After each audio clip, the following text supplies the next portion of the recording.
what's up? This is Charles Agnette with IGN, here with Ryan Geddes. Hey Charles, I just would like to point out that today is Turdus, the 24th of Sun's Dawn in the Elder Scrolls universe. Oh, thank you. Well, that's a very important date because we happen to get the first gameplay footage of Bethesda's new role-playing game, Skyrim. Amazing. So, I mean, here you can see in these little clips that the game looks way better than Oblivion. I mean, I think. Yeah, all new engine, right? All this tech is new for Skyrim. Yeah, Bethesda's been developing it in-house, and Skyrim is actually a zone within Tamriel that is part of the Elder Scrolls world that lies north, and it's obviously snowy, so you get different kinds of environment types this time. And this is set 200 years after the events of Oblivion. So we're seeing a lot of this mural, this stone mural on the wall that if we could stop here and look at this rune here, which is obviously from the Oblivion gates, we're getting a sign that what we're seeing on this wall are some of the most important events of the Elder Scrolls series. Yeah, so it's kind of leading up to what happens in Skyrim. This mural is telling the story of all the things that needed to happen for the dragons. OMG dragons.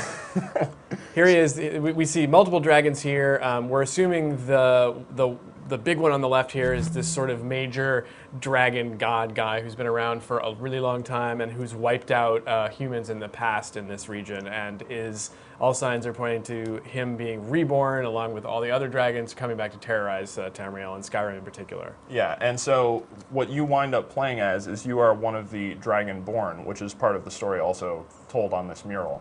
And you are like the last one. And these guys have the power to basically yell at dragons, or just yell in general. Which they hate. They really do not like dragons do not at. like getting yelled at. So they can yell at dragons and make stuff happen, which is part of what you see here. So here is the dragon waking up. You know, this is part of the major conflict of Skyrim, which also involves some kind of political strife. Yeah, the king of Skyrim has been murdered, and there's sort of a succession war going on in the background. So you have that happening, and then you also have, unfortunately, the dragons have come back to make things even more complicated. And you see here, this is the ancient Dragonborn, and the voiceover is saying that the sort of one person that the dragons fear most is the Dragonborn, the person who has the power of the shout. Which dragons don't want. They hate and then it, yeah. if we can stop right here, like you can see this fire coming off of the ground, and it may look cool from a cinematic sense, but this is actually something that'll happen in-game. This is like part of the new spell effects. Some of the fire spells will actually set the ground on fire. And you can also see what the hero is wearing here is a kind of a different looking armor set than what we've seen in past Elder Scrolls games, which we can expect that there'll be a lot more different armor and weapon types than we've previously seen. Yeah, it's sort of like a less generic style, a more straightforward style. Oh, and there we go. And so he just yelled at the dragon. That's part of his shout system. So this is the Dragonborn. And we don't really know what that's going to involve yet. Like we don't know what exactly the effects of that are, but we have some clues, right? Yeah, I mean, so basically some of the shouts will do things like slow down time, and then at some point, and I'm assuming this will be one of the later ones, you can actually call dragons in to help you out. So you could possibly like call that guy in and be like, oh, hey, what's up, bro? Let's go kill some stuff.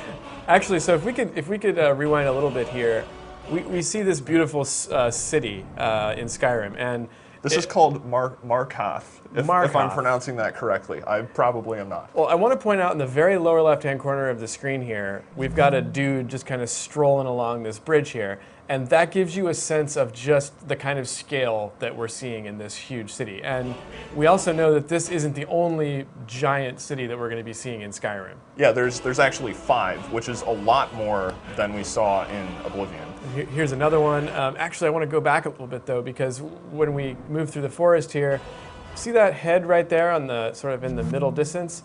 We don't know what ruin that is from, but we do know that Skyrim was settled by early humans, by elves way before that. So snow elves, I believe. Well, the snow, Charles, don't get me started on the snow elves. Okay, We're not sure whether they're real or whether they're a figment of the Nord people's imagination, but I'm sure they're real, Ryan. Okay, fine. Well, I'll let you have this. Thank you. Horses? And I think, yes, if we can go back, there is a horse in this frame next to the windmill. Horse is confirmed.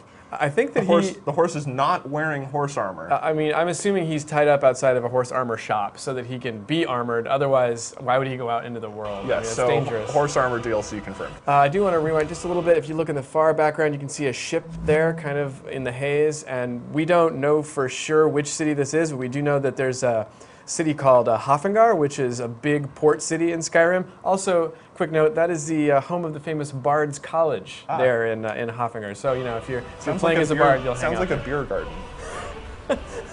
I guess if we go back here, this structure is actually going to come back.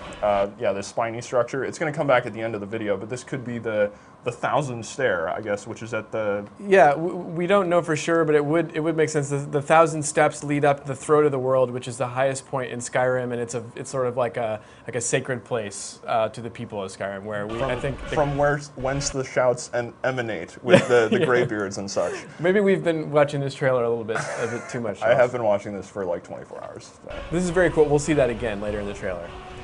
This is a giant. I would not want to fight him. No, he looks very mean. Yeah. And slightly like Chris Christopherson. Yeah.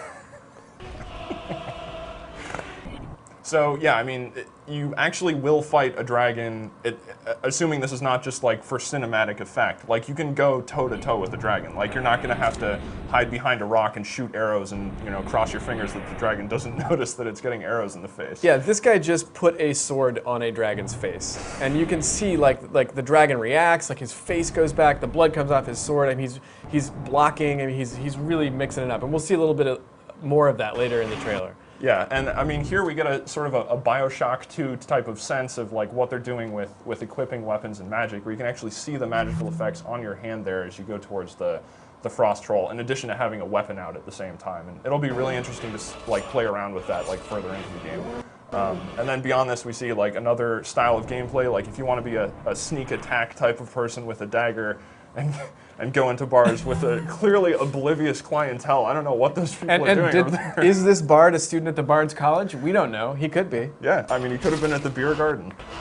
It's true. Crack. So check this out. This guy, this is a really good example of the way the combat looks and feels. It's very different from Oblivion. When this hero brings his axe down on this guy's head, look at it snap backward. I mean, this is not the sort of smack at something and yeah, no like sense of weight until it like ragdolls all over the place. No, like this is an individual body part like reacting to getting impacted by an very axe. Cool. I would not want that to happen to me. That looks pretty painful. And we see more of that with this dragon battle. I mean, watch this dragon's head smack to the left after he gets hit. I mean, that's a very visceral reaction to what just happened. Yeah, and I think this clip was just included to show off the lighting effects and particle effects. Speaking of lighting effects, let's just light up this cave with a nice little spell here.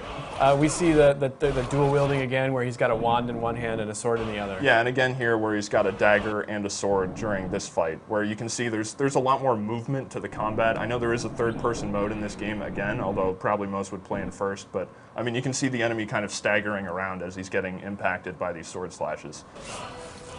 Oh, snap hunting. Yeah, so I mean, this is just another style of gameplay. If you're like me and you just like to run around and just sort of live in the world and, you know, hunt innocent animals and shoot arrows through them, then you can totally do that. Awesome. Yeah, which I'm actually pretty excited about. Okay, stop. If we can go back to that clip, there's actually quite a bit going on here. I'm kind of getting overloaded here, Charles. I'm excited. Okay, so first of all, we see this guy in the foreground, or yeah, right here is clearly not in a good position. That is a finishing move. So in the game, with different weapon types, there will be special animations that play out when you kill people with, you know, daggers or swords or axes or whatever you happen to be using. And this is just one of them against this, you know, a humanoid enemy type. I'm sure it'll be different if you're fighting, you know, monsters or something like that. More importantly, yes, behind the person, I believe that is Nirnroot. Yeah, that's Ryan, clear. Can you confirm? Nirnroot confirmed. Okay. And not only this is not a fluke, and to prove it, well, let's pan forward just a little bit.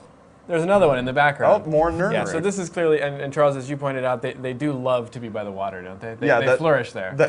That is where you find the Nirnroot typically. Very important alchemical component. Yeah, this is showing that the gathering of herbs and things like that in the world is back. I looked in this trailer for Luminous Rusula, and I could not find any. Disappointing, but hopefully they'll be back. Maybe in the next trailer. Maybe so.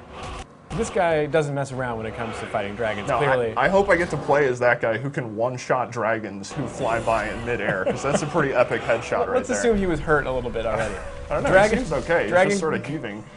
Dragon comes to rest, and we see the hero absorbing the dragon's, I guess, essence or power. And we think this is going to be not just your typical leveling up experience, right, but more of a This is how you get the new shouts. So he's absorbing the dragon's power, so he now has like one of those new abilities that can, slow down time or call in more dragons or do whatever else the other ones we don't know about And so we're are thinking capable of. We're thinking this may be similar to kind of what we saw with the Oblivion Gates in the last game, where there are major landmark moments where something huge happens, and we're assuming multiple dragons will be fought. Yeah, it'll be like an exploration kind of milestone and reward for players. And here we go. And clearly, yeah, there's more dragons to fight. They're just hanging around. Again, this structure with the staircase. Yep, this might be the 1,000 steps. But yeah, that was the first actual gameplay footage from Elder Scrolls V Skyrim, and we'll have more when we see more footage, and we're greatly looking forward to this game.